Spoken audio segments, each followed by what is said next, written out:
A gente vai refazer agora um exercício que o objetivo é testar se um número é um palíndromo ou não. Ou seja, se você lê ele de frente para trás ou de trás para frente, se o resultado é igual, a gente fala que esse número é um palíndromo. Agora que a gente já conhece um pouco sobre vetores, dá para reescrever o nosso código de uma forma mais eficiente. A gente vai começar com poucas modificações e depois a gente vai fazer uma versão mais completa, mais vetorial. Primeiro a gente vai considerar que a gente sabe que o nosso número tem exatamente 4 algarismos, e aí a gente vai decidir se ele é um palíndromo ou não. Vamos então ao código.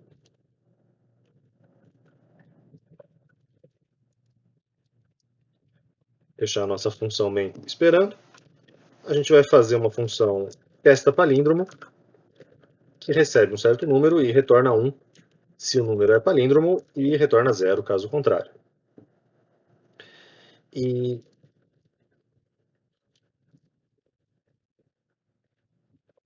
já que a gente vai usar vetores, eu vou criar um vetor que vai armazenar o número de... vai armazenar em cada uma das suas casinhas um dos algarismos do número n.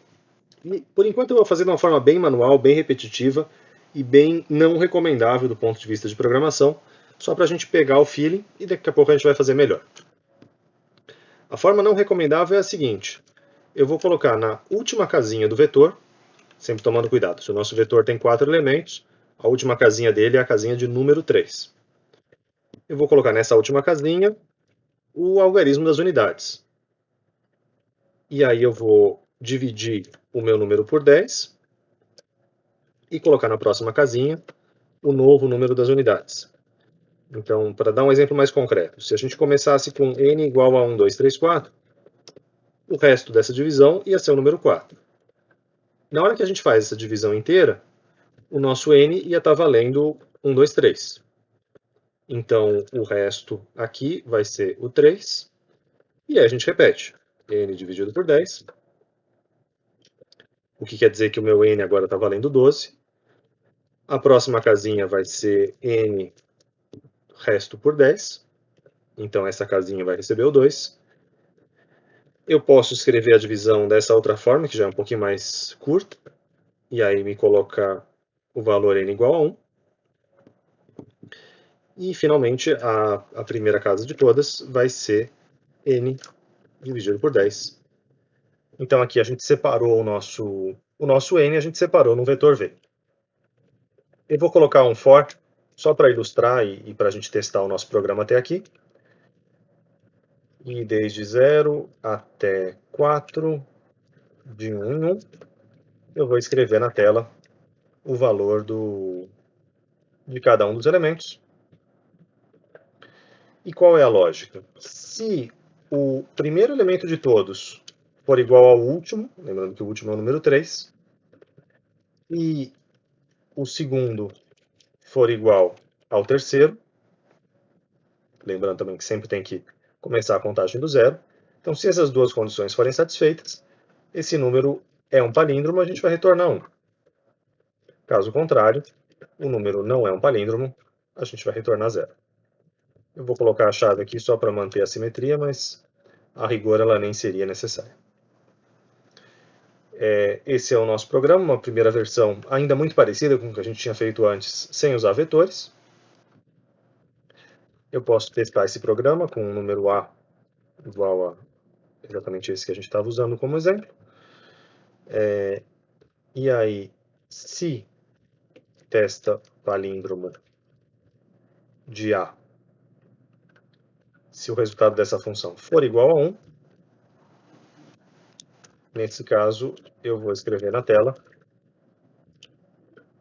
é um palíndromo. Caso contrário, eu vou escrever na tela, não é um palíndromo. Aqui, as minhas condições if else só tem uma instrução, então eu nem vou colocar as chaves. Aqui não é necessário. Aqui embaixo também não seria necessário, mas enfim, eu estou sendo um pouco inconsistente na minha notação.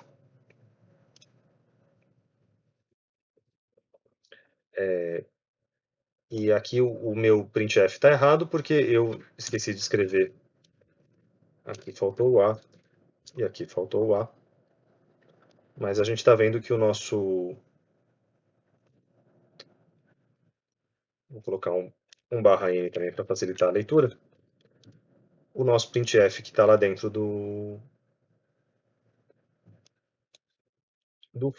da função, dentro do for da função, ele está escrevendo o número corretamente. Então, a nossa decomposição do número em um vetor está funcionando. Está funcionando, disse que 1, 2, 3, 4 não é um palíndromo. Se eu trocasse isso aqui para 4, 3, 3, 4, ele vai identificar que agora sim o número é um palíndromo. Ok, mas esse programa não está genérico bastante ainda, porque eu estou repetindo manualmente as minhas instruções. E eu estou dizendo de antemão que o meu vetor tem 4 casas. O ideal seria a gente descobrir quantas casas tem esse vetor. E os alunos, quando se deparam com esse problema pela primeira vez, eles têm uma tendência a escrever um código do tipo: se o número é maior ou igual a 0 e menor do que 10, então o número de casas é igual a 1. Caso contrário, se o número é maior ou igual a 10 e menor ou igual a 99, então o número de casas é igual a 2. E aí os alunos fazem isso com uma quantidade enorme de ifs e elses.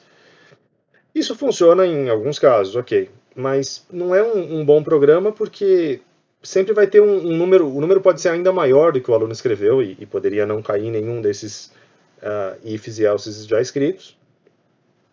E você acaba se repetindo demais também. Então não é uma boa forma de escrever. Um jeito melhor é automatizar isso aqui usando um comando while.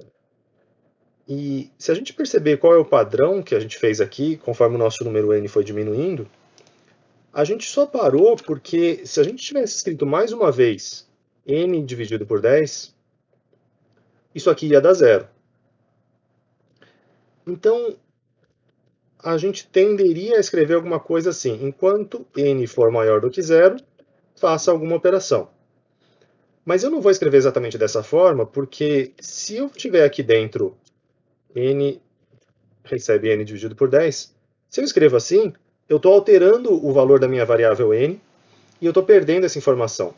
Então a gente pode criar uma variável ncópia, que recebe o valor de n, e fazer as operações em cima desse ncópia.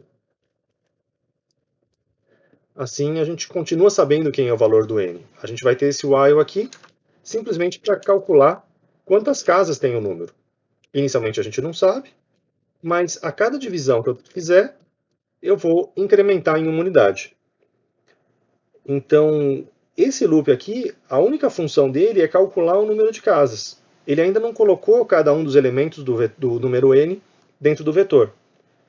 E justamente por ele não ter colocado ainda esses elementos no vetor, é que eu estou usando essa variável ncópia. Eu ainda preciso saber o valor do n no futuro.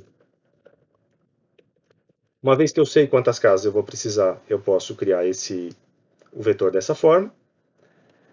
E agora sim, eu vou colocar cada uma das... Vou rechear esse vetor. Então eu vou ter um contador i, e para cada valor de i, desde 0 até o número de casas, tomar um pouco de cuidado aqui, porque em geral a gente escreve isso aqui como menor do que n, e o sentido do nosso n nesse código é diferente, então aqui o for é com o número de casas.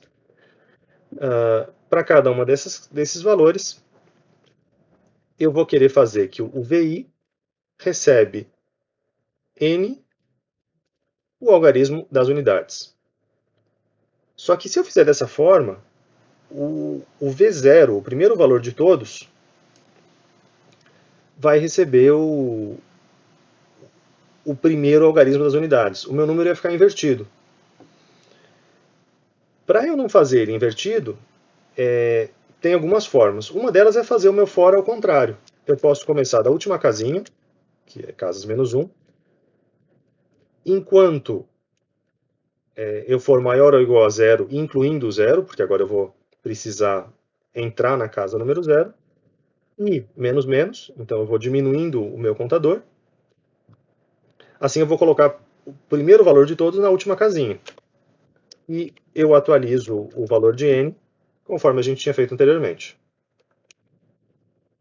Isso aqui a gente não precisa mais. E agora eu posso, inclusive, testar. Esse printf aqui é só para testar se o nosso número continua, o nosso vetor continua funcionando. Eu vou testar com esse mesmo caso de 4 casas, só para mostrar para vocês. Então, ele continua escrevendo o número 4334 da forma correta. Aqui, o que a gente conseguiu, então, foi calcular o número de casas do número e colocar esse número em um vetorzinho V. O que não está muito genérico é essa parte, em que a gente está manualmente comparando a primeira com a última e as duas do meio. O melhor seria a gente também ter um loop aqui. Um loop que começa em 0, e ele não precisa ir até o final do vetor. A gente pode parar na metade, porque o vetor ou ele é espelhado ou ele não é espelhado. Em todo caso, a gente não precisa ir além da metade do vetor para fazer comparações que seriam iguais. E aí, se a primeira casinha for diferente da última, eu tenho um problema. E a última, bom, a gente gostaria, em primeiro lugar, de ter isso aqui. V0 comparado com o V3. Depois V1 comparado com o V2. Então, os dois aqui vão ser incrementados de I. Por quê? Quando I vale 0, eu vou ter 0 e 4 menos 1, 3. Então, 0 com 3. Depois, quando o I estiver valendo 1, eu vou ter V1. E aqui eu vou ter casas, menos 1, menos I. Eu tinha errado. Então, aí, quando o I estiver valendo 1, eu vou ter a comparação 1 com o 2. E a ideia é que essa casinha vai andando para frente, por isso, quando o I aumenta, esse número que está aqui dentro aumenta, enquanto esse aqui vai andando do fim para o começo. Então, quanto maior o I, menor o número todo que vai estar aqui dentro, por isso esse sinal de menos. Se esse teste falhar, se os números forem diferentes, eu já posso retornar 0, porque os números não vão ser palíndromos, ou o número não vai ser palíndromo. Se ele terminar o for sem nunca ter entrado aqui nesse if, é o sinal de que o número é sim palíndromo, todos os testes foram satisfeitos, então só aqui eu posso retornar 1. Toma cuidado para retornar esse 1 só no final. Se a gente colocasse ele aqui dentro do for, daria errado, porque dentro do próprio for a gente ainda não testou todas as possíveis casinhas. Então esse return 1 tem que estar realmente fora do for no final de tudo. E aí, se a gente testar o nosso programa com o 4334, ele é um palíndromo, mas a gente consegue também colocar uma casa a mais nele, e aqui ele continua sendo um palíndromo, mas se eu colocar uma coisa que não é um palíndromo, ele vai detectar. E aí o nosso novo número não é um palíndromo. E o nosso programa funciona genericamente para qualquer número de casas. É isso.